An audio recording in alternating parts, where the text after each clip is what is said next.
साँझको समय काठमाडौँको आकाश बिस्तारै अँध्यारोतिर झर्दैछ। बागमती नदीका पानी मन्दिरका बत्तीहरू टल्किरहेका छन् र म अहिले उभिएको छु पशुपतिनाथ मन्दिरको पवित्र परिसरमा।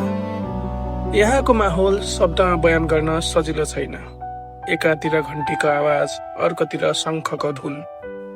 हर हर महादेवको गुन्जनले पुरै वातावरण नै आध्यात्मिक बनेको छ।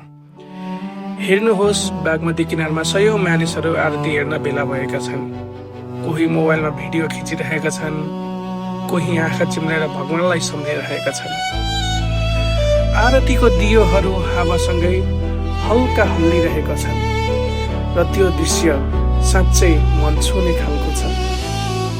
तर यो ठाउँको सबैभन्दा गहिरो कुरा के हो भने यही आरती भइरहेको ठाउँ ठिक अर्को किनारमा जीवनको अन्तिम यात्रा पनि चलिरहेको हुन्छ। त्यहाँ चिताको आगो बलिरहेको छ। कसैले आफ्नो बुबालाई बिदाई गरिरहेका छन्, कसैले आफ्नै आमालाई, कसैले आफ्नो सबैभन्दा प्रिय मान्छेलाई। एक किनारमा भजन, नाच, आरती र आशा छ। अर्को किनारमा आँसु, चुप्पी, बिछोड। सायद यही कारणले पशुपतिनाथ मन्दिर अरू मन्दिरहरूभन्दा फरक लाग्छ। यही आएपछि मानिसले भगवान मात्र होइन, जीवनको सत्य पनि देख्छ। हामी जीवनभर धेरै कुरा पछि दौडिरहेका हुन्छौँ, धन, नाम, सफलता, अहङ्कार। तर अन्त्यमा यही बागमती किनारमा आएर सबै कुरा शून्य जस्तै लाग्नेछ। आज जो मान्छे हाँसिरहेको छ, भोलि ऊ सम्झनालाई मात्र बाँकी रहन सक्छ। आज जो रिस र घमण्ड, द्वेष बोकेर बाँचिरहेछ, एक दिन सबै यही धुवासँगै आकाशमा हराउनेछ। त्यसैले यहाँको दृश्यले एउटा कुरा सिकाउँछ, जीवन धेरै छोटो छ। मन दुखाएर होइन, मन जितेर बाँच्नुपर्छ। कसैलाई माया गर्न मन छ भने ढिला नगर्नुहोस्।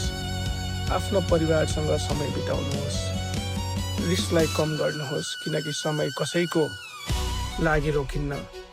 अहिले आरतीको आवाज अझै गुन्जिरहेको छ, दीपहरू अझै बलिरहेका छन्, बागमती अझै बगिरहेको छ र यही बीचमा जीवनले चुपचाप भनिरहेछ, सुख र दुःख दुवै अस्थायी हुन्। मानिस खाली हात आउँछ र खाली हात नै फर्कन्छ।